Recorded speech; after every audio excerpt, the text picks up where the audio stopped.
கண்களுக்கு கீழே வரக்கூடிய கருவளையத்தை குறைக்க இந்த யூஸ்ஃபுல்லான 6 டிப்ஸை மறக்காம ஃபாலோ பண்ணுங்க. வீடியோக்குள்ள போறதுக்கு முன்னால வீடியோக்கு ஒரு லைக் பண்ணிட்டு உங்க ஃப்ரெண்ட்ஸ் அண்ட் ஃபேமிலிக்கும் ஷேர் பண்ணிக்கோங்க. அண்ட் நம்ம சேனலை மறக்காம சப்ஸ்கிரைபும் பண்ணிக்கோங்க. அப்பதான் சேனல்ல அப்லோட் பண்ணக்கூடிய ஹெல்த் அண்ட் பியூட்டி டிப்ஸ் பத்தி உங்களுக்கு ரெகுலரா தெரிய வரும். வீடியோ ஸ்கிப் பண்ணாம ஃபுல்லா பாருங்க, ரொம்பவே யூஸ்ஃபுல்லாவும் இருக்கும். பால் வாங்கினதுமே அதை காய்ச்சாம கொஞ்சம் நேரம் ஃப்ரிட்ஜில் வச்சுட்டு அது நல்லா கூலிங் ஆனதுமே எடுத்து ஒரு காட்டன் துணியை யூஸ் பண்ணி கருவளைய இருக்க பகுதியில் அதை நம்ம ஒத்தி எடுக்கணும். 10 நிமிஷத்துக்கு அப்புறம் குளிர்ந்த நீரால கண்களை கழுவணும். பொதுவாகவே பாலில் பொட்டாசியம் அண்ட் லாக்டிக் ஆசிட் நிறைஞ்சிருக்கு. இது ரெண்டுமே நம்மளோட முகத்துல ஈரப்பதத்தை தக்க வைக்க உதவுது.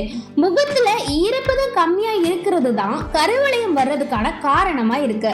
அதனால வீக்லி 2 டைம்ஸ் கண்டினியூவா இதை செஞ்சுட்டு வர்றது நல்ல சொல்யூஷனா இருக்கும். கருவளையத்துக்கு கற்றாழை ஒரு நல்ல மெடிசின்னு சொல்லலாம். கற்றாழையில உள்ள அந்த வழவழப்பான தன்மை நிறைஞ்ச ஜெல்லை எடுத்து தண்ணீர்ல வாஷ் பண்ணி அதை நல்லா அரைச்சு கருவளையம் இருக்கிற இடத்துல அப்ளை பண்ணணும். 15 இருந்து 20 நிமிஷத்துக்கு அப்புறம் குளிர்ந்த நீரால கண்களை கழுவணும். கற்றாழை முகத்துல ஏற்படுற வறட்சியை குறைச்சி ஈரப்பதத்தை தக்க வைக்கும் தன்மையும் கொண்டது. கண்கள்ல ஏற்படுற கருவளையத்துக்கு வெள்ளரிக்காய் ரொம்பவே நல்லது. வெள்ளரிக்காயில விட்டமின் சி அண்ட் சிலிகான் சத்துக்கள் நிறைஞ்சிருக்கு. இந்த வெள்ளரிக்காயை தினமும் காலை மாலை நேரங்கள்ல 2 ஸ்லைசஸா நறுக்கி கண்கள்ல வச்சுக்கலாம்.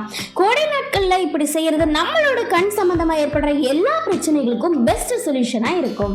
எல்லாருமே 8 மணி நேர தூக்கத்தை கட்டாயப்படுத்திக்கிறது நல்லது. இப்பெல்லாம் மோஸ்ட்லி எல்லாரும் போன் அண்ட் லேப்டாப் ரொம்ப நேரம் யூஸ் பண்றதுனால தூக்க நேரத்தை குறைச்சிக்கிறாங்க.